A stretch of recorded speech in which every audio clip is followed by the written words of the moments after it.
여러분 잘 오셨습니다. 하나님 말씀 같이 볼까요? 요한복음 1장 29절에서 42절까지 말씀입니다. 요한복음 1장 29절에서 42절까지 말씀입니다. 우리가 새해부터 생명의 삶으로 하고 있는데요. 제가 요한복음 묵상하니까 참 좋더라고요. 너무 좋아. 요한복음 1장 29절 42절 말씀 우리 다 같이 한 목소리로 함께 있습니다. 이튿날 요한이 예수께서 자기에게 나오심을 보고 이르되 보라 세상 죄를 지고 가는 하나님의 어린 양이로다. 내가 전에 말하기를 내 뒤에 오는 사람이 있는데 나보다 앞선 것은 그가 나보다 먼저 계심이라 한 것이 이 사람을 가리킴이라. 나도 그를 알지 못하였으나 내가 와서 물로 세례를 베푸는 것은 그를 이스라엘에 나타내려 함이라 하니라. 요한이 또 증언하여 이르되 내가 보매 성령이 비둘기같이 하늘로부터 내려와서 그의 위에 머물렀더라. 내가 그를 알지 못하였으나 나를 보내어 물로 세례를 베풀라 하신 그이가 나에게 말씀하시되 성령이 내려서 누구 위에든지 머무는 것을 보거든 그가 곧 성령으로 세례를 베푸는 이인 줄 알라 하셨기에 내가 보고 그가 하나님의 아들이심을 증언하였노라 하니라. 또 이튿날 요한이 자기 제자 중 두 사람과 함께 섰다가 예수께서 그니심을 보고 말하되 보라 하나님의 어린 양이로다. 두 제자가 그의 말을 듣고 예수를 따르거늘 예수께서 돌이켜 그 따르는 것을 보시고 물어 이르시되 무엇을 구하느냐 이르되 랍비여 어디 계시오니이까 하니 랍비를 번역하면 선생이라. 예수께서 이르시되 와서 보라. 그러므로 그들이 가서 계신 데를 보고 그날 함께 가니 때가 10시쯤 되었더라. 요한의 말을 듣고 요한을 따르는 두 사람 중에 하나는 시몬 베드로의 형제 안드레라. 그가 먼저 자기 형제 시몬을 찾아 말하되 우리가 메시아를 만났다 하고 메시아는 번역하면 그리스도라. 데리고 예수께로 오니 예수께서 보시고 이르시되 내가 요한의 아들 시몬이니 장차 게바라 하리라 하시니라. 게바는 번역하면 베드로라. 아멘.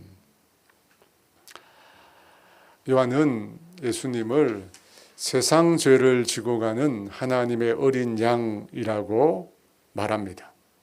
여러분 이것은 당시 유대인들이 말하는 메시아 상이 아닙니다.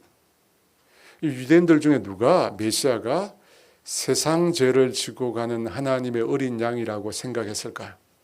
그런 유대인들은 거의 없었습니다. 이 세상 죄를 지고 가는 하나님의 어린 양은 유대의 명절 중에 대속죄일이라는 명절이 있습니다. 그 대속죄일에 속죄 제물로 사용되었던 아사셀 양 혹은 염소를 의미했습니다. 양과 염소는 어릴 때 비슷하게 생겼대요. 그래서 양이나 염소를 혼용해서 씁니다. 1년에 한 차례 대속죄일 날 죄를 속하는데 두 마리의 양을 사용합니다. 한 마리는 성소의 제물로 바치고 다른 한 마리는 인간들의 모든 죄를 지게 해서 광야로 보내집니다. 이 죄를 지고 광야로 보내지는 그 양은 광야에서 굶어 죽거나 아니면 맹수에 의해서 목숨을 잃게 됩니다. 지금 요한은 예수님을 바로 그와 같은 인간의 죄를 지고 가는 아사셀 양으로 여기고 있는 것입니다. 그런데 그와 같은 관점은 당시 유대인들이 전혀 갖지 못한 것. 유대인들에게서 그런 생각을, 메시아에 대해서 그런 생각을 한 사람들은 거의 없었습니다. 요한만의 특별한 관점이었다는 것입니다. 물론 구약 성경에 나옵니다. 우리가 잘 아는 이사야 53장에도 나오고요. 분명히 구약 성경에 나오는 관점입니다. 예수님에 대한 이 요한의 이해는 그 다음 내용에도 계속 이어지는데요. 예수님께서 자기보다 뒤에 오시지만 자신보다 앞선다고 얘기합니다. 그것은 그가 자신보다 먼저 계신 분이었기 때문이라고 합니다. 그렇게 말하면서 또한 요한은 자신이 예수님을 알지 못한다고 합니다. 존재론적으로 예수님의 존재, 어떤 분인지 모른다는 것입니다. 왜냐하면 그 자신보다 먼저 계셨던 분이니까요. 그럼에도 요한은 세례를 베풀어서 예수님이 오실 길을 예비한다고 말합니다. 사랑하는 여러분, 이 예수님에 대한 이 세례 요한의 이 같은 놀라운 통찰은 당대 사람들에게서 전혀 발견할 수 없습니다. 그런데 그가 예수님에 대해서 알게 된 것은, 깨닫게 된 것은 계시 때문이라고 이야기합니다. 32절에 보면 성령이 비둘기같이 하늘로부터 내려 그의 위에 머무는 것을 보거든 그가 성령으로 세례를 베푸는 이인 줄 알라라고 하는 계시를 요한이 들었다는 것입니다. 이 성령이 머무는 자, 이사야 11장 2절에 보면 바로 하나님의 아들이며 메시아라고 얘기합니다. 이사야 11장 1절과 2절 말씀 같이 볼까요? 이새의 줄기에서 한 싹이 나며 그 뿌리에서 한 가지가 나서 결실할 것이요 그의 위에 여호와의 영 곧 지혜와 총명의 영이요 모략과 재능의 영이요 지식과 여호와를 경외하는 영이 강림하시리니. 바로 이 말씀에 근거해서 요한은 예수님이 하나님의 아들이심을 알았던 것입니다. 왜? 여호와의 영, 하나님의 영이 임했기 때문에. 그분이 바로 이새의 줄기에서 난 하나님의 아들 그리스도이심을 확신할 수 있었던 것입니다. 그런데 우리는 여기서 요한이 어떻게 요한에게 그와 같은 하나님의 계시가 임했을까? 어떻게 요한에게는 예수 그리스도가 누군가 성령이 임하시는 분이다라고 하는 그와 같은 계시가 임했을까 하는 것입니다. 그건 역시 요한에게 하나님의 영이 임했기 때문에 가능한 겁니다. 여러분 그렇잖아요. 하나님의 영이 요한에게 임했기 때문에 요한도 성령이 임하시는 그분이 그리스도임을 확신할 수 있었습니다. 여러분 성령님께서 행하시는 일은 성령의 사람이어야 깨달을 수 있습니다. 거듭난 자 요한복음 3장에 나오는데 여러분 거듭난 자, 성령으로 거듭난 자가 무엇을 볼 수 있습니까? 하나님 나라를 볼 수 있어요. 하나님이 행하시는 일을 볼 수 있는 것입니다. 성령님께서 행하시는 일을 누가 아느냐? 성령의 사람만이 알 수 있는 거예요. 고린도전서 2장 11, 12절에 그래서 이렇게 말씀하고 있습니다. 같이 읽어볼까요? 우리가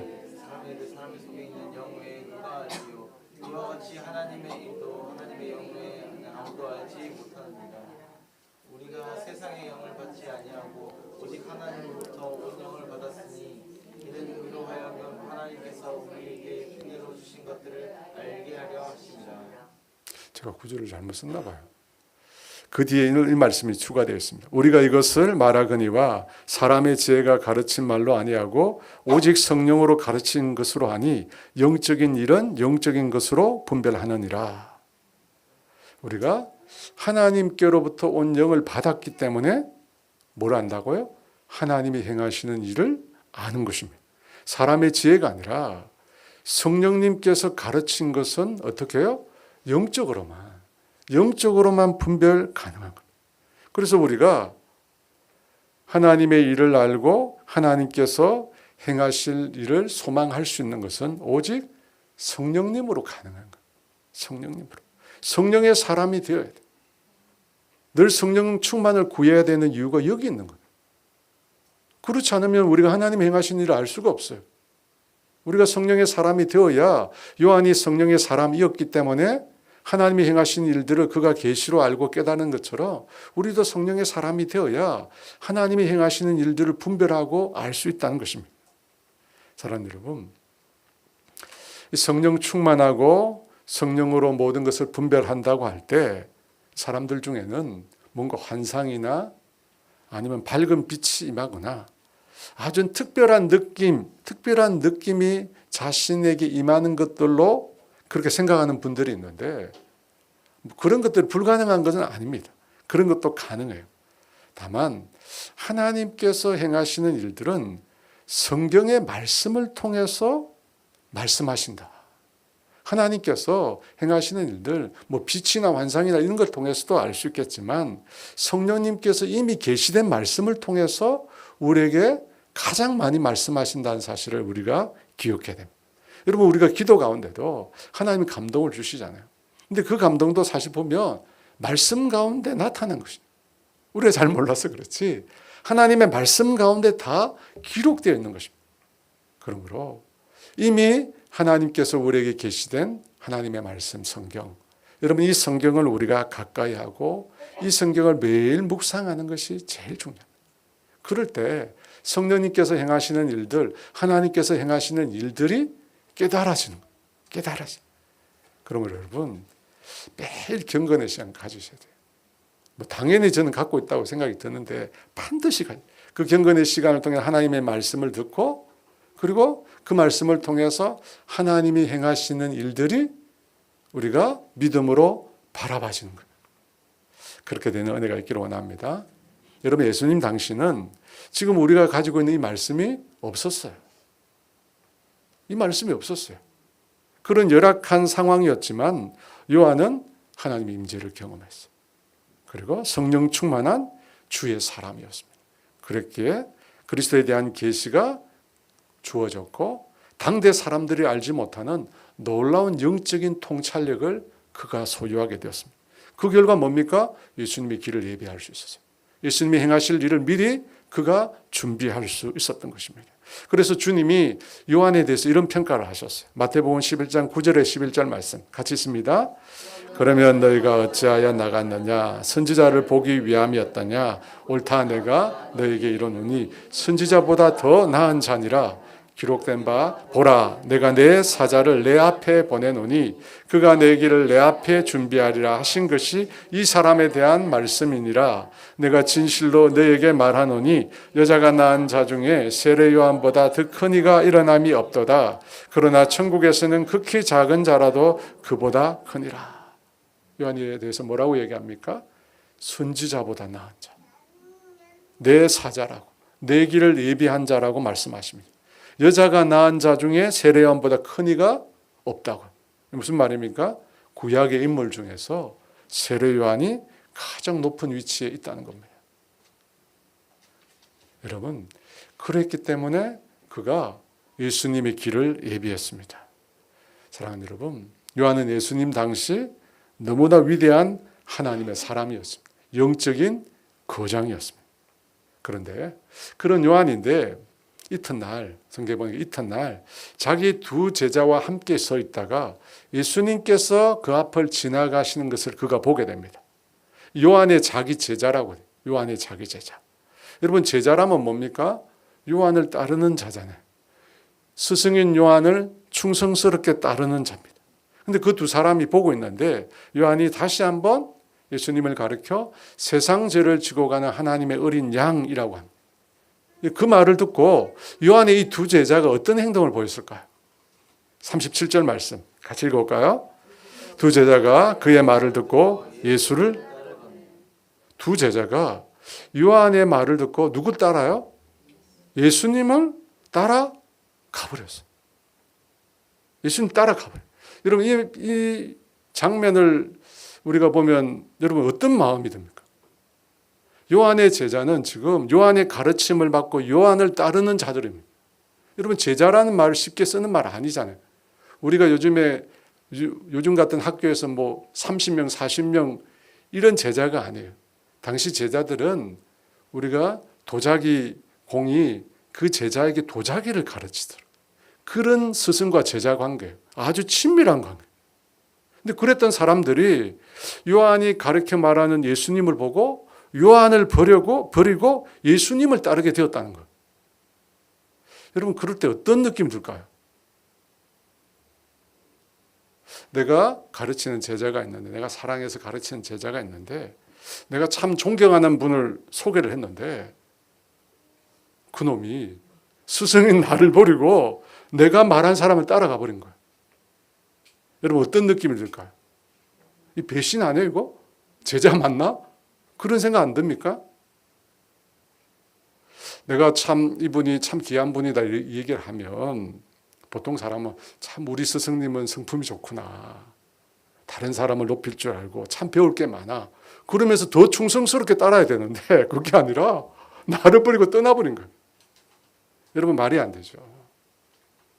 흔히 그리스도인을 뭐라고 부르냐면 그 의리스도인. 잘 못 알아들으시는데 그 의리스도인이라고 합니다. 의리가 있어야 돼, 그리스도인은. 근데 요한의 제자들처럼 하면 안 되잖아요. 근데 여러분, 그런 제자들을 요한이 어떻게 대합니까? 자신의 말을 듣고 제자들이 예수님을 따른다고 해서 그들에 대해서 나쁜 말을 하거나 비난하지 않습니다. 오히려 요한은 이런 말을 합니다. 요한복음 3장 28절에 30절 말씀 같이 읽어볼까요? 내가 말한 바 나는 그리스도가 아니요 그의 앞에 보내심을 받은 자라고 한 것을 증언할 자는 너희니라. 신부를 취하는 자는 신랑이나 서서 신랑의 음성을 듣는 친구가 크게 기뻐하나니 나는 이러한 기쁨으로 충만. 그는 흥하여야 하겠고 나는 쇠하여야 하리라 아니라. 여러분, 요한은 자신이 그리스도가 아니라고 합니다. 그것을 증언할 자가, 자신이 그리스도가 아니라는 사실을 증언할 자가 자기 제자들이라고 합니다. 또 자신은 예수님 앞에 앞서서 보내심을 받은 자라고 말합니다. 예수님은 흥해야 하겠고 자신은 쇠하여야 한다고 말합니다. 여러분, 놀랍지 않습니까? 여러분, 요한은 당대 위대한 사람이에요. 영적인 거장이었습니다. 그럼에도 요한은 자신의 위치를 정확하게 알고 있었습니다. 사랑하는 여러분, 사람들이 흔히 자기를 귀하게 여기는 사람들이 다른 사람도 귀하게 여긴다, 이런 말을 합니다. 그리고 주님의 계명인 내 이웃을 내 몸처럼 사랑하라는 말은 먼저 나 자신을 사랑할 줄 알아야 한다. 그래야 내 이웃도 사랑할 수 있다고 가르칩니다. 그런데 그 말들과 요한이 말하고 있는 행동들, 말하고 있는 것과 행동하는 것은 같은 것인가요? 다른 것일까요? 요한은 지금 자신을 사랑하지 않아서 이런 말을 하는 것일까요? 자신을 귀하게 여기지 않기 때문에 예수님은 흥해야 되고 나는 쇠해야 돼 라고 말하는 것일까요? 구분을 잘 하셔야 되는데요. 그렇지 않습니다. 요한이 말하는 표현은 자신을 학대하거나 자신을 폄하, 낮추어서 말하는 것이 아닙니다. 오히려 여러분, 요한은 자신을 정확히 알고 있습니다. 자신의 한계를 분명히 깨닫고 있습니다. 요한은 누구라고요? 그리스도가 아닌 거예요. 그리스도가 아닌 거예요. 자기가 누군지 분명히 알고 있었어요. 자기의 존재, 자기의 사명을 분명히 깨닫고 있었어요. 그의 사명이 뭐예요? 예수님을 세상에 증언하는 거예요. 예수님이 행하실 일들을 미리 증언해서 이 세상으로 예수님을 만날 수 있도록 길을 열어주는 사람입니다. 그러므로 여러분, 우리가 뭘 잘 알아야 되면 우리 자신을 잘 알아야 돼요. 우리 자신을 과장하거나 또 과소평가해서는 안 돼요. 나 자신이 누군지, 흔히 자기 객관화라고 그러는데요. 나 자신이 누군지 분명히 알아야 돼요. 여러분, 이제 자기 객관화를 잘 하려면 자신을 돌아보는 시간이 많아야 돼요. 과연 내가 누군가? 하나님은 나를 어떻게 생각하는가? 자신을 돌아보는 시간이 많아요. 그런 면에서 요한은 참 훌륭한 사람이에요. 자신이 누군지 분명히 알고 있잖아요. 나는 그리스도가 아니라고. 그러면서 그리스도에 앞서서 세상에 그분을 증언하는 사명을 알고 있었고 그 사명을 너무나 잘 감당했습니다. 그러므로 여러분, 우리도 우리 자신을 바로 알아요. 우리 자신을 바로 알고 우리에게 맡겨준 일이 뭔가를 분명히 알아야 돼요. 그래야 여러분, 우리가 주님이 맡겨준 그 일을 감당할 수 있습니다. 얼마 전에 한 2주 됐나요? 2주 안 됐군요. 한 일주일 전인데 이 30명, 교인이 30명 되는 한 교회가 담임 목사를 구한다는 얘기를 들었어요. 저에게 담임 목사를 좀 추천해 달라는 거예요. 근데 교인이 30명이에요. 제가 누굴 추천할까 생각을 하는데 고민이 되는 거예요. 왜냐하면 그런 작은 교회 사람들이 안 가려고 그러거든요. 우리가 후원하는 바꾸는 교회라는 교회가 있습니다. 강동구에 있는 교회인데 성도가 13명이었어요. 13명. 문종석 목사님이 그 교회에 담임으로 갔죠. 근데 대형 교회에서 그런 교회 가는 목사님이 드뭅니다. 거의 없어요. 그래서 제가 문종석 목사 참 사랑하는데요. 어떻게 그걸 제가 아느냐? 제가 그랬으니까 알죠. 대형 교회에서 사역하다가 그런 작은 교회 누가 가요? 저도 안 가려고 그랬고 또 제가 보니까 다 안 가려고 그래요. 2만 명이나 되는 교회 여러분 부목사로 사역하다가 숫자가 그렇게 적은 교회에 부임하는 목사님이 많지 않습니다. 거의 없어요. 적어도 뭐 몇백 명, 뭐 네 자리, 세 자리 막 그래요. 숫자는 되어야 간다는 거예요. 그래서 제가 생각을 해보니까 추천을 못 하겠는 거예요. 제가 거기 한번 해보지, 거기 한번 이렇게 해보지 말을 하면 저한테 말은 안 해도 속으로 그럴 거 아니에요. 어떻게 그런 데 가냐고. 그러면 말을 낸 저도 막 어색하고 그죠. 아니, 안 갈 건데 괜히 얘기해. 저도 어색하고 이제 그 사람도 이제 불편하겠죠. 그걸 생각하니까 이거 누구 추천하지? 근데 30명이라는데 사실 이것도 정확하지 않거든요. 여러분 아시잖아요. 교회가 문제가 생기면 성도들이 떠나요. 30명 제일 많을 때 숫자일지 몰라요. 제일 많을 때. 그죠? 20명인지 10명인지 뭐 4, 5명 앉았는지 알 수가 없어요. 그래서 추천을 해달라고 부탁은 받았는데 제가 할 일은 아니다 이거. 제가 늦은 시간에 받았건 전화를 조금 생각하다 제가 생각을 접었어요. 내가 할 일은 아니다 이거는. 내가 할 일도 많은데 이런 것까지 내가 하고 접었어요. 근데 아침에 일어나가지고 새벽 기도하고 아침 운동으로 이제 탄천을 제가 걷다가 갑자기 누군가 생각이 난 거예요. 누군가 생각이 났어. 이 목사님 40대 중반인데 몇백 명 되는 교회 부목사로 사역하고 계세요. 직접 아는 분은 아니에요. 근데 그 사모님을 제가 알거든요. 그 사모님이 전도사로 사역할 때 같이 사역을 했기 때문에 잘 알아요. 그 전도사님 남편 목사님입니다. 몇백 명 되는 교회에 지금까지 오랫동안 충성스럽게 사역을 한 거예요. 그런데 얼마 전에 그 교회가 새로운 담임 목사를 뽑았어요. 있던 목사님이 은퇴를 하시고 새로운 담임 목사를 모시게 됐는데 내심 저는 제가 생각한 그분이 담임 목사가 되었으면 좋겠다 했는데 안 됐어요. 성품도 좋고요. 인물도 좋습니다. 인물도 좋고 말씀도 잘 전하고 성령 충만하고 뭐 빠질 뿐이에요. 빠지는 게 없어요. 빠지는 게. 근데 제가 너무 아쉽더라고요. 우리가요. 항상 가까이 있는 분의 가치를 모르거든요. 자꾸 멀리서 찾아요. 자꾸 멀리서. 멀리는 없어요. 사실 가까이 있거든요. 우리 정영섭 전도사도 가까이 있는데 자꾸 멀리서 이렇게 보니까 없어요. 가까이 있어요. 결국 그 목사님은 후보도 못 되고 청빙이 끝나버렸어요. 새로운 담임 목사님 오셨어요. 근데 새로운 담임 목사님 오셨는데 그 목사님보다 제가 말한 그 목사가 나이가 더 많은 거예요. 담임 목사보다. 그러니까 계속 부목사로 있기가 어정쩡하잖아요. 나이가 어리면 관계없는데 나이가 더 많은 거예요. 그래서 교회에서 1년에 말미를 줄 테니까 사역할 곳을 찾아보러 간 거예요. 제가 그 얘기를 들으니까 마음이 안 좋더라고요. 여하튼 갑자기 그 목사님이 생각이 난 거예요. 그래서 교인이 30명이면 어떨까 그런 조심스러운 마음을 가지고 사모에게 전화를 했어요. 그 사모가 전화를 받고 난 다음에 뭐라고 대답한지 아십니까? 너무 감사하다. 너무 감사하다. 그 사모님 표현이 저희 같은 부목사에게 기회조차 오지 않는데 이렇게 소개해 주셔서 너무 감사하다. 제가 그 얘기를 듣는데 마음이 너무 기쁘더라고요. 여러분 그 목사님이 30명 모인 그 교회 담임 목사 될까요? 안 될까요? 모르죠. 아직 시작도 안 했으니까 아직 몰라요. 다만 제가 그런 생각을 쭉 하면서 깨닫는 게 뭐냐면 500명, 1000명 여러분 이런 숫자만 목회인 건 아니거든요. 여러분 서너 명이라도 10명이라도 성도가 모이면 교회고 그런 성도들이 있으면 목회인 것입니다.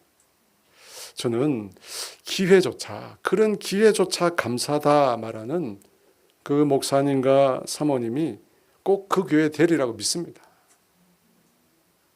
물론 안 될 수도 있어요. 안 돼도 저는 그런 마음이면 하나님이 어디든 보내실 것 같아요. 부름받아 나서니 어디든 그렇죠. 보내실 것 같아요. 사랑하는 여러분, 우리가 세례 요한에게 배워야 돼요. 그는 자신을 알았어. 나는 그리스도가 아니라. 그리고 자기에게 하라고 주신 일에 충성했습니다. 그 결과 자기 제자들이 떠났어. 충성했는데 떠났어. 그때 배신감 느껴지지 않을까요? 떠나가는 제자들 붙들고 싶지 않았을까요? 근데 그렇지 않았어. 요한에게 있어서 하나님을 영화롭게 하는 것, 하나님이 그에게 하라고 하신 일은 그것이 아니었기 때문에 요한에게 주어진 일은 31절에 보면 세례를 통해서 예수님을 이스라엘 가운데 나타내는 것이었습니다. 그것이 요한의 일이었습니다. 그것이 요한의 일. 사랑하는 여러분, 드디어 2025년이 시작됐습니다. 2025년이 과연 올까? 그런 날짜가 올까 했는데 드디어 왔습니다. 저와 여러분에게 주어진 이 귀한 시간, 우리는 어떤 삶을 살아야 하겠습니까? 우리의 부르심, 주님은 무엇을 위해 저와 여러분을 부르셨습니까? 우리를 보내심. 주님은 무엇을 위해서 저와 여러분을 이 세상에 보내셨습니까? 여러분, 이거를 우리가 진지하게 생각해 보셔야 돼요. 진지하게. 우리를 하나님의 자녀로, 하나님의 백성으로 불러주시고 우리를 당신의 사자로, 당신의 제자로 보내시는 주님의 목적을 우리가 바로 깨달아요. 그리고 우리에게 주어진 일. 여러분, 하나님을 영화롭게 하는 일은 하나님이 우리에게 주신 일이야. 그 일을 행하는 것이 하나님을 영화롭게 하는 것입니다. 그 일을 행하는 저와 여러분 되기를 원합니다. 여러분, 아멘이십니까? 우리 2025년 표 붙어 있는데 같이 한번 읽어볼까요? 먼저 그의 나라와 그의 의를 구하라. 오라는 진정으로 하나님 나라와 의를 구하는 저와 여러분 모두가 되기를 원합니다. 38절 말씀입니다. 38절 말씀 같이 있습니다. 예수께서 돌이켜 그 따르는 것을 보시고 물어 이르시되 무엇을 구하느냐 이르되 랍비요 어디 계시오니까 하니 랍비는 번역하면 선생이라. 요한의 제자들이 자기들이 지금까지 따랐던 요한이 아니라 예수님을 따르기로 했습니다. 요한이 예수님에 대해서 증언한 것을 듣고 예수님을 따르기로 결정한 것입니다. 그것을 아시는 주님께서 자신을 따르는 요한의 제자들에게 이 말씀을 하신 거예요. 무엇을 구하느냐? 요한을 버리고 예수님을 따랐어요. 무엇을 구하느냐? 여러분, 이 질문은 요한의 제자들만 아니라 오늘 예수님을 따르는 우리 모두에게 예수님께서 물으시는 거예요. 너가 무엇을 구하느냐? 여러분, 무엇을 구하세요? 예수 믿는 이 신앙을 통해서 여러분은 도대체 주님께 무엇을 구하고 계십니까? 다르게 말하면 이 말은 왜 도대체 예수님을 따르냐는 거예요. 무엇 때문에 예수님을 따르십니까? 그 질문에 제자들은 랍비요 어디에 계십니까? 라고 묻습니다. 생뚱맞아요. 무엇을 구하느냐 물었는데 예수님이 계신 곳에 관심을 두고 있습니다. 아마도 그들은 예수님이 계신 곳에 한번 가보고 자신이 원하는 것이 그곳에 있는지 확인해 보려고 한 것 같습니다. 그래서 어디 계십니까? 라고 묻습니다. 그러자 예수님께서 또 이렇게 대답하십니다. 39절 있습니다. 예수께서 이르시되 와서 보라. 그러므로 그들이 가서 계신 데를 보고 그날 함께 가니 때가 10시쯤 되었더라. 와보라. 예수님께서 요한의 제자들을 초청하셨습니다.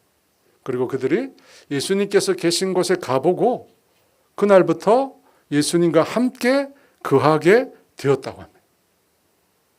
사랑하는 여러분, 요한의 제자들은 요한을 버리고 예수님을 따르기로 한 것입니다. 예수님의 제자가 되기로 한 것입니다. 여러분, 그것이 사실 그들이 원하는 거예요. 예수님 제자가 되는 것, 예수님 따르는 것, 그들이 원하는 것입니다.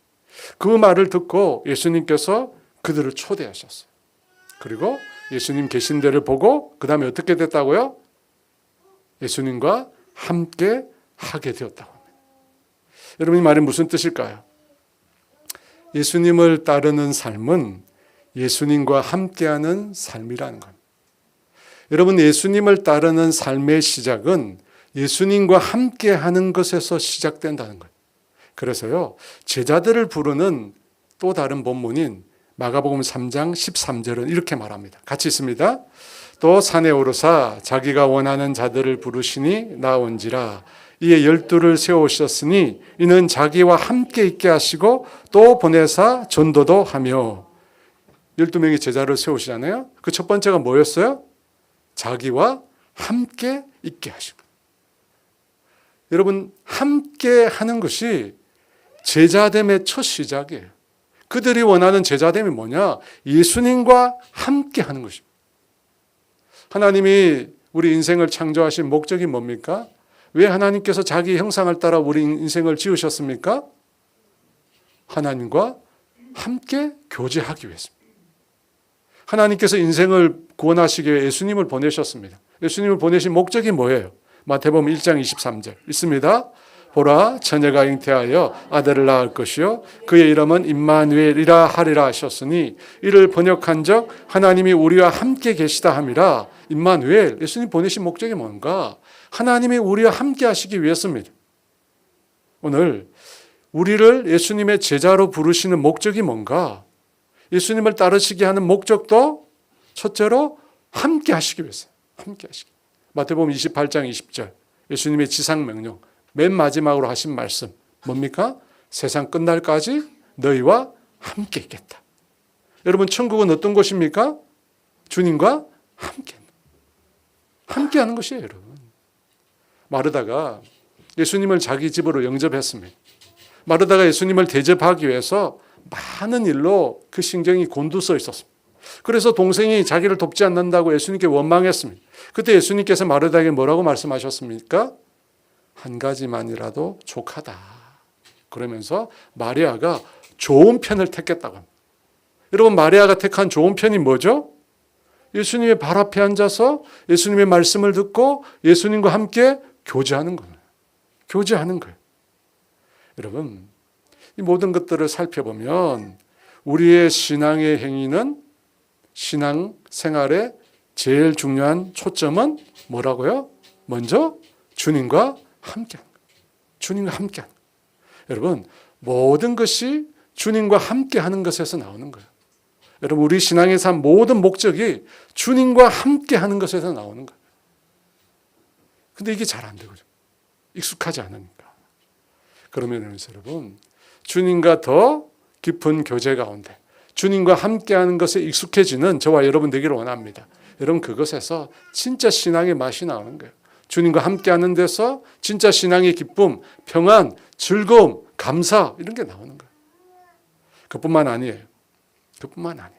40절 41절 말씀 같이 있습니다. 요한의 말을 듣고 예수를 따르는 두 사람 중에 하나는 시몬 베드로의 형제 안드레라. 그가 먼저 자기의 형제 시몬을 찾아 말하되 우리 아가 메시아를 만났다 하고, 메시아는 번역하면 안드레는 요한을 버리고 예수님을 따랐던 사람입니다. 그가 예수님께서 계신 곳에 가서 예수님과 함께 거하면서 깨달은 것이 무엇입니까? 깨달은 게 뭐예요? 그는 세례 요한의 말 때문에 예수님을 따르게 되었고 예수님과 함께 되었습니다. 그런데 예수님을 만나고 난 다음에 자기 입으로 뭐라고 그래요? 메시아를 만났다. 그리스도를 만났다. 그전에는 그가 뭐라고 얘기했어요? 함께 하기 전에 뭐라고 했어요? 랍비여, 당신이 계신 곳이 어디입니까? 라고 물었는데 예수님과 함께 거하기 되면서 자기 형제에게 우리가 메시아, 그리스도를 만났다. 요한이 아니라 안드레는 예수님을 만나면서 요한의 말 때문이 아니라 예수님을 만남으로 제대로 예수님을 알게 된 겁니다. 그래서 예수님에 대해서 말하기 시작한 겁니다. 요한복음 4장에 보면 사마리아 운물가의 여인이 나옵니다. 그녀는 남편이 5이나 있었던 여인입니다. 그녀가 예수님을 만난 이후로 마을 사람들이 달려가서 얘기합니다. 뭐라고 얘기했을까요? 이는 그리스도가 아니냐. 예수님을 만나고 난 다음에 자신이 그리스도를 만났다고 얘기합니다. 그 말을 듣고 마을 사람들이 믿게 되었다고 합니다. 그리고 난 다음에 마을 사람들이 어떻게 합니까? 그 마을 사람들이 예수님을 초청해요. 그리고 예수님과 함께 이틀을 유하게 됩니다. 그리고 난 다음에 사람들이 그 여인에게 어떤 말을 합니다. 어떤 말을 할까요? 요한복음 4장 42절 말씀 같이 있습니다.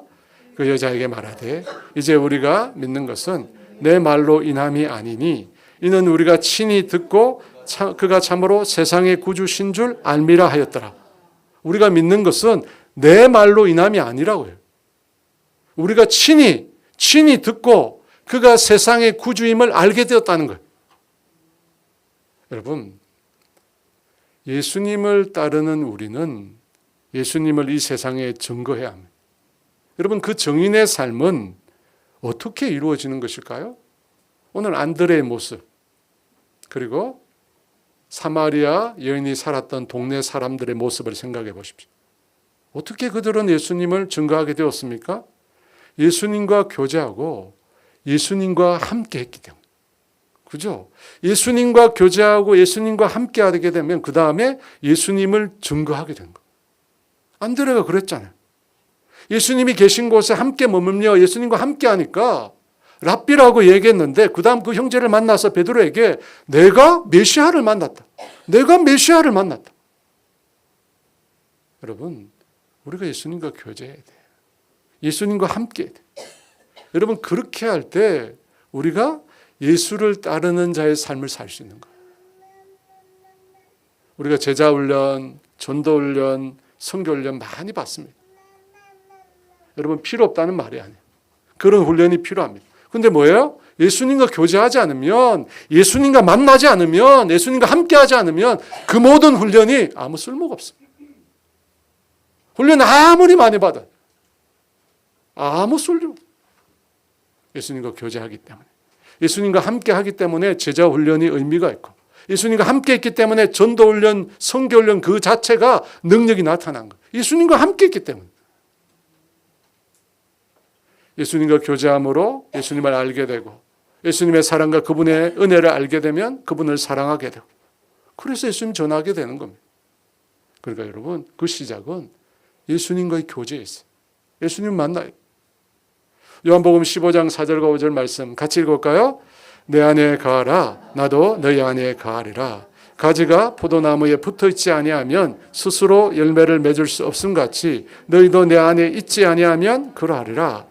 나는 포도나무요 너희는 가지라. 그가 내 안에 내가 그 안에 거하면 사람이 열매를 많이 맺나니 나를 떠나서는 너희가 아무것도 할 수 없음이라. 다 나와 있죠. 여기 다 나와 있어요. 예수님 안에 거해야 돼요. 그리고 예수님이 내 안에 거하셔야 돼요. 그와 같은 예수님과 친밀한 교제, 사랑을 나누면 여러분, 우리 삶 가운데 열매가 맺히는 거예요. 열매가 맺히는 거예요. 그러므로 새해를 시작하시면서 당연히 그런 다짐하시겠지만 예수님과 함께하기를 여러분 힘쓰십시오. 예수님과 열심히 교제하고 예수님 만나기를 힘쓰십시오. 내가 정말 주님이 원하시는 그런 삶을 어떻게 살 수 있을까? 여러분, 지금 생각하면 까마득해요. 나 못 살 것 같은데.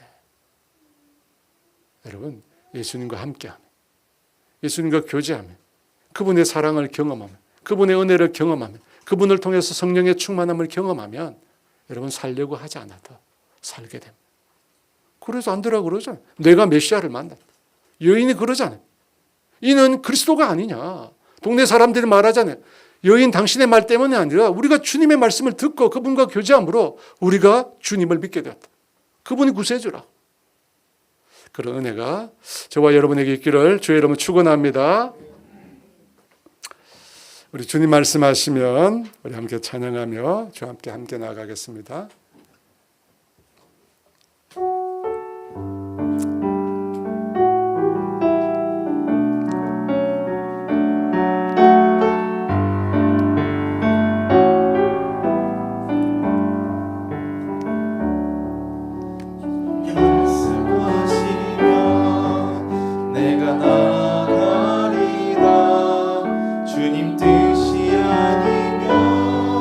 내가 멈춰서리라. 나의 가고서는가 주님 뜻에 있으니 오 주님 나를 이끄소서. 주님 말씀하시며 내가 나가리다. 주님 주님 뜻이 아니면 내가 멈춰서리다. 나의 가고 서는 것 주님 뜻에 있으니 오 주님 나를 이끄소서. 뜻하신 그곳에 나 있기 원합니다. 이끄시는 대로 순종하며 살리니 연약한 내 영혼 통하여 일하소서. 주님 나라와 그 뜻을 위하여 다신 그곳에 나 있기 원합니다. 이끄시는 대로 순종하며 살리니 연약한 내 영혼 통하여 일하소서. 주님 나라와 그 뜻을 위하여 오 주님 나를 이끄소서. 여러분 같이 기도하겠습니다. 저는 한때 그런 생각을 한 적이 있었습니다. 내가 주님에 대해서 잘 몰라서 내가 복음을 잘 전하지 못한다. 그런 생각을 한 적이 있었습니다. 완전히 틀린 말은 아닙니다. 하지만 여러분, 그것보다 더 중요한 게 있어요. 주님과 함께하는 것, 주님과 깊이 교제하는 것. 여러분, 안드레는 어부였어요. 여러분, 수가성 여인은 아무것도 아는 게 없는 사람. 단지 예수님 만났을 뿐이에요. 그런데 그 입에서 이는 그리스도가 아니냐, 예수님을 증거하는 삶을 살 수 있었습니다. 여러분, 지식이 우리로 하여금 예수님을 따르는 삶을 살게 하는 거 아닙니다. 아니에요. 우리가 학습받고 교육받는 거 중요하지만 그거 받았다고 내가 예수님 따르는 삶을 사는 거 아닙니다. 예수님을 정말 따르는 삶을 살게 하는 거, 예수님과 함께 하는 거. 그래서 예수님께서 제자를 부르셨을 때 그들이 예수님과 함께 하게, 예수님과 교제하게, 예수님의 말씀을 듣게 한 거예요. 예수님과 함께 한 거예요. 여러분, 이게 있어요. 여기 있습니다. 여러분, 이걸 위해서 기도합시다. 하나님, 내가 주님과 함께 하겠습니다. 내가 주님과 함께 동행하겠습니다. 내가 주의 말씀을 듣고 주님과 깊이 교제하겠습니다. 하나님, 그런 영적인 문을 열어주시옵소서. 내 영혼이 주님을 깊이 만날 수 있도록 그 문을 열어달라고, 주님과 더 가까이 나아가게 해달라고 우리 주여 제가 기도합니다. 주여, 할렐루야. 아버지 임하여주세요. 아버지 임하여주세요. 오 할렐루야. 성령 우리 가운데 임하여주세요. 할렐루야. 아버지 임하여주세요. 성령 하나님 임하여주세요. 성령 임하여주세요. 성령 임하여주세요. 할렐루야. 오 할렐루야. 성령 임하여주세요. 할렐루야. 오 할렐루야. 아버지 임하여주세요. 성령 하나님 임하여주세요. 성령 하나님을 하시사 아버지 임하여주세요.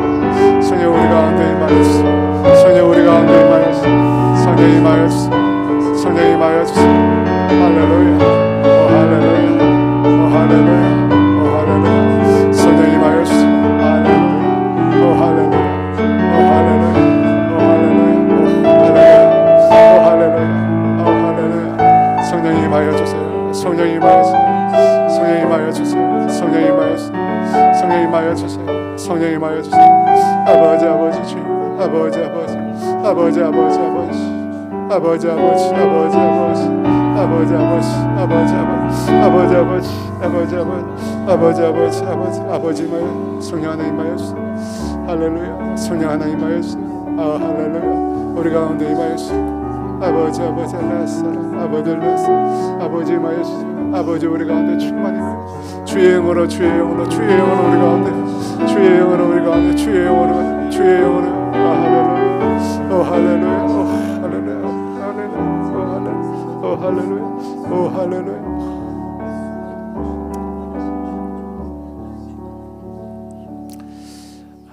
요즘에 제가 제일 많이 하는 기도는 주님, 제가 주님의 손에 붙들려 쓰임 받고 싶습니다. 주님, 저를 통해서 하나님의 일하심을 저도 보고 싶습니다. 그렇게 하나님의 쓰임 받는 사람 되게 해달라고 기도하고 있습니다. 여러분, 세례 요한이 그렇게 쓰임 받았습니다. 세례 요한이 무엇이 되었습니까? 자기가 누군지를 알았어요. 자기가 누군지를 알았어요. 그리고 성령의 충만함을 받았어요. 자기가 누군지를 알고 성령의 충만함을 받고 하나님이 자기에게 말씀하신 사명을 알았어요. 그러니까 그가 하나님을 영화롭게 한 거 아니에요. 여러분, 우리 자신을 위해서 좀 기도합시다. 하나님, 주님 안에서 내가 누군지 분명히 알게 해주시고 성령의 충만함을 주셔서 영적인 눈이 뜨이게 해주셔서 하나님, 나를 향한 하나님의 사명이 뭔지, 나에게 주신 하나님의 사명이 뭔지 깨닫게 해주십시오. 그래서 주님께 붙들려서 쓰임받게 해달라고, 주님께 붙들려서 주님의 도구로 쓰임받게 해달라고, 우리 자신을 알게 하는 것, 성령의 충만, 우리 주여 외쳐 같이 기도합니다. 주여 할렐루야.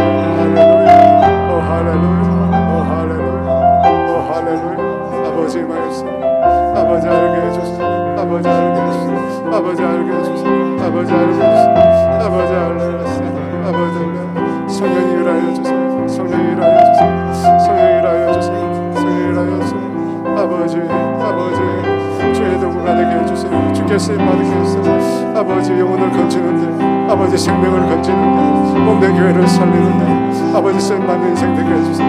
성령님, 주님의 손에 붙들려서 주님의 손에 붙들려 쓰임받는 인생 되게 해주세요. 아버지, 은혜를 주세요. 성령 하나님 은혜를 주세요. 성령 하나님 은혜를 주세요. 성령 하나님 은혜를 주세요. 성령 하나님 은혜를 주세요. 성령 하나님 은혜를 주세요. 성령 하나님 은혜를 주세요. 성령 하나님 은혜를 주세요. 성령 하나님 은혜를 주세요. 성령의 하나님 은혜를 주세요. 성령 하나님 은혜를 주세요. 성령 하나님 은혜를 주세요. 성령 하나님 은혜를 주세요. 성령 하나님 은혜를 주세요. 성령 하나님 은혜를 성령 하나님 은혜를 주세요. 성령 하나님 은혜를 주세요. 성령 하나님 은혜를 성령 하나님 은혜를 주세요. 성령 하나님 은혜를 주시옵소서. 오 할렐루야. 오 할렐루야. 오 할렐루야. 성령님 임하여 주세요. 성령의 거룩한 영으로, 거룩한 영으로, 아버지 거룩한 영으로, 아버지 거룩한 영으로, 아버지 거룩한 영으로, 오 할렐루야. 오 할렐루야. 오 할렐루야. 오 할렐루야. 주여 임하여 주세요. 주여 임하여 주세요. 아버지 주여 임하여 주세요. 주여 임하여 주세요. 주여 임하여 주세요. 주여 임하여 주세요. 주여 임하여 주세요. 아버지 알라스, 아버지 알라스.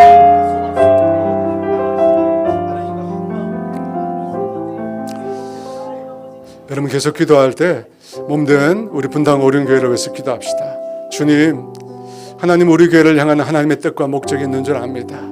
하나님, 그 계획과 목적에 우리가 순종하며 나아가기를 원합니다. 하나님, 우리는 또 다른 교회를 세우는 교회, 또 다른 교회를 축복하는 교회, 또 다른 선교사와 또 다른 목회자를 세우는 교회, 하나님, 그 교회 되기를 원합니다. 그런 축복의 통로로, 그런 하나님이 쓰시는 도구가 되기를 원합니다. 그런 교회 되게 해달라고 우리 주여 외쳐 같이 기도합니다. 주여 할렐루야. 아버지 알라스, 아버지 알라스, 아버지 아버지 알라스, 아버지 알라스, 아버지 알라스, 아버지 알라스, 아버지 알라스, 아버지 알라스, 아버지 알라스, 아버지 성령 하나님 임하여 주세요. 성령의 거룩한 영, 몸된 교회를 축복하여 주세요. 몸된 교회를 축복하여 주세요. 몸된 교회를 축복하여 주세요. 몸된 교회를 축복하여 주세요. 아버지 몸된 교회를 축복하여 주세요. 몸된 교회를 축복하여 주세요. 아버지 알라스, 아버지 알라스, 아버지 알라스, 아버지 알라스, 아버지 임하여 주세요. 아버지 임하여 주세요. 성령 임하여 주세요. 성령 임하여 주세요. 아버지 알라스, 아버지 알라스, 아버지 알라스, 아버지 알라스, 아버지 알라스, 아버지 알라스, 아버지 알라스,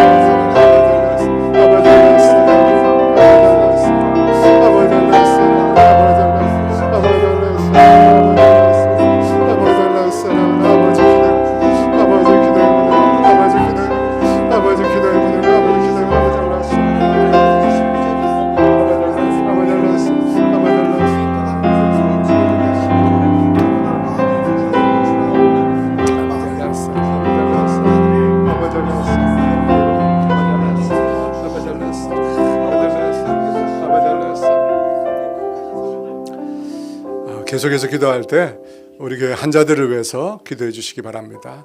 환자들뿐만 아니라 기도하다 보니까 환자의 가족들, 특별히 믿지 않는 자녀들이 많이 있습니다. 그런 믿지 않는 자녀들이 그 일을 계기로 주님을 찾고 주께로 돌아올 수 있도록 여러분 기도해 주시고, 특별히 기도하실 때 우리 소미석 권사님 남편 우리 최응조 집사님 많이 힘든 가운데 있습니다.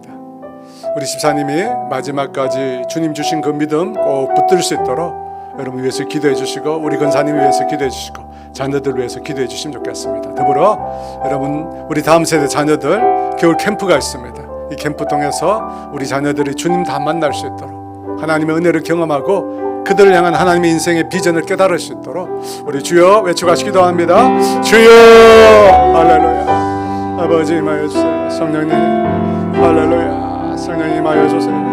성령의 거룩한 영으로 임하여 주세요. 아버지 거룩한 영으로 임하여, 오 할렐루야. 아버지 거룩한 영으로 임하여 주세요. 성령 하나님 임하여 주세요. 아버지 빛으로 임하여 주세요. 어둠은 떠나가게 하시고, 아버지 빛으로 임하여 주세요. 아버지 어둠은 떠나가게 하시고, 아버지 빛으로 임하여 주세요. 어둠은 떠나가게 하시고, 아버지 빛으로 임하게 하시고, 할렐루야. 오 할렐루야. 오 할렐루야. 오 할렐루야. 아버지 임하여 주세요. 아버지 임하여 주세요. 성령 임하여 주세요. 성령 임하여 주세요. 성령 임하여 주세요. 할렐루야. 할렐루야. 할렐루야. 할렐루야. 할렐루야. 성령 임하여 주세요. 몸된 가운데 임하여 주시고, 예수를 알지 못하는 우리 가족들이 있으면 주님 찾아가 주시고 그들을 만나시고 그들을 위로해 주시고 하나님의 사랑으로 아버지 그들을 이끌어 주시옵소서. 아버지 주여 성령님 역사해 주세요. 성령님 기름 부어 주세요. 끝까지 아버지 그 믿음 지킬 수 있도록, 끝까지 그 믿음 지킬 수 있도록 아버지 우리 사랑하는 집사님 붙잡아 주세요. 성령 하나님 역사해 주세요. 성령 그 마음을 경고해 주세요. 아버지 그 믿음 흔들리지 않게 해주시고, 아버지 우리 권사님과 아버지 그 가족들 위에도 함께 해주세요. 성령님 기름 부어주시고, 할렐루야. 아버지 함께 해주세요. 아버지 주께로 돌아오게 해서 주께로 돌아오게 해서, 오 할렐루야. 주께로 돌아올지어다. 주께로 돌아올지어다. 오 할렐루야. 오 할렐루야. 주께로 돌아올지어다. 오 할렐루야. 우리 다음 세대 자녀들을 좀 축복해 주세요. 우리 다음 세대 자녀들의 은혜를 주세요. 아버지 올 겨울 캠프를 통해서 하나님 만나게 해주세요. 하나님 만나게 해주세요. 아버지 그 영의 문을 열어주세요. 아이들이 회심하고 회개하고 주께로 돌아오게 해서 아버지 그 마음의 완고함을 깨뜨리게 하시고, 그 마음의 닫혀있음을 깨뜨리게 하시고 주께로 돌아오게 해서 주의 사랑을 경험하고 주의 은혜를 경험하게 해서 주의 사랑을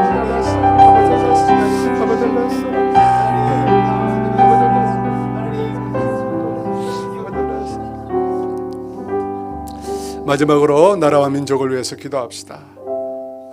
우리나라의 정치 상황이 여러분 엉망입니다.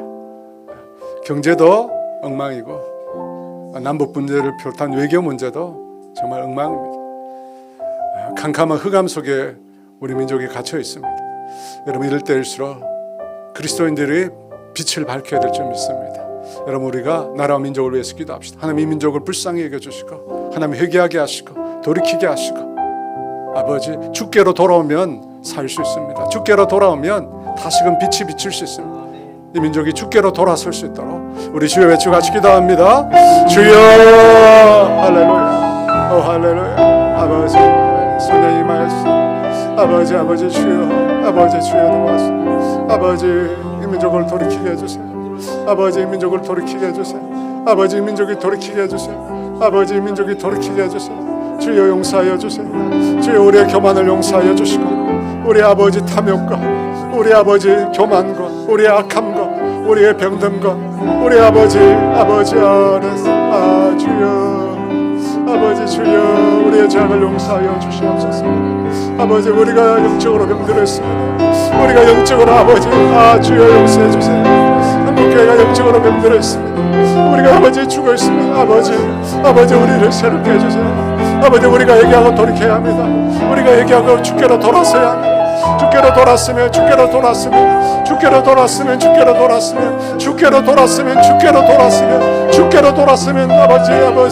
아버지 길이 있습니다. 주께로 돌았으면 어둠 가운데 빛이 비칠 수 있습니다. 주께로 돌았으면 아버지 살 길이 보입니다. 아버지 민족을 불쌍하게 해주세요. 이 민족을 불쌍하게 해주세요. 성령 하나님, 성령 하나님 임하여 주세요. 성령 하나님 임하여 주세요. 아버지 민족을 불쌍하게 해주세요. 아버지 이 나라의 정치를 불쌍하게 해주세요. 이 나라 경제를 해주세요. 이 나라의 위협 가운데 아버지 온갖 안보와 달랐습니다. 아버지 우리를 새롭게 해주세요. 아버지 우리를 새롭게 해주세요. 아버지 우리를 새롭게 해주세요. 아버지 우리를 새롭게 해주세요. 아버지 우리를 새롭게 해주세요. 아버지 우리를 새롭게 해주세요. 아버지 우리를 새롭게 해주세요. 아버지 우리를 새롭게 해주세요. 아버지 우리를 새롭게 해주세요. 아버지 우리를 새롭게 해주세요. 아버지 우리를 새롭게 해주세요. 아버지 우리를 새롭게 해주세요. 아버지를 내세라. 하나님 아버지 우리에게 성령의 충만함을 허락하여 주시옵소서. 하나님이 행하시는 일들을 믿음으로 바라보고 소망할 수 있는 그런 영의 문들이 우리 가운데 열리게 하여 주시옵소서. 주님과 더 깊은 교제와 만남 가운데로 들어가게 하여 주시옵소서. 하나님 주님과의 사귐을 제일 먼저 우리 인생의 제일 중요한 일로 늘 삼게 하여 주시옵소서. 그것에서 주님을 따르는 삶이 시작됨을 알게 하여 주시옵소서. 주님이 사용하시는 도구가 되기를 원합니다. 주님의 축복의 통로가 되기를 원합니다. 주님이 행하시는 능력의 아버지 통로가 되기를 원합니다. 그런 인생의 삶을 살아갈 수 있도록 우리에게 은혜를 베풀어 주시옵소서. 올 한 해 2025년 주님 앞에 귀한 열매를 맺어드는 우리 모두가 되게 하여 주시옵소서. 지금은 우리 주 예수 그리스도의 은혜와 하나님의 다함이 없는 사랑하심과 성령님의 교통하심과 인도하심과 위로하심, 올 한 해 주님과 온전히 교제하며 주님과 동행하는 삶을 살기로 결단하는 사랑하는 성도들 위해 이제로부터 영원토록 함께 하시기를 간절히 축원하옵나이다. 우리 계속 기도하시다가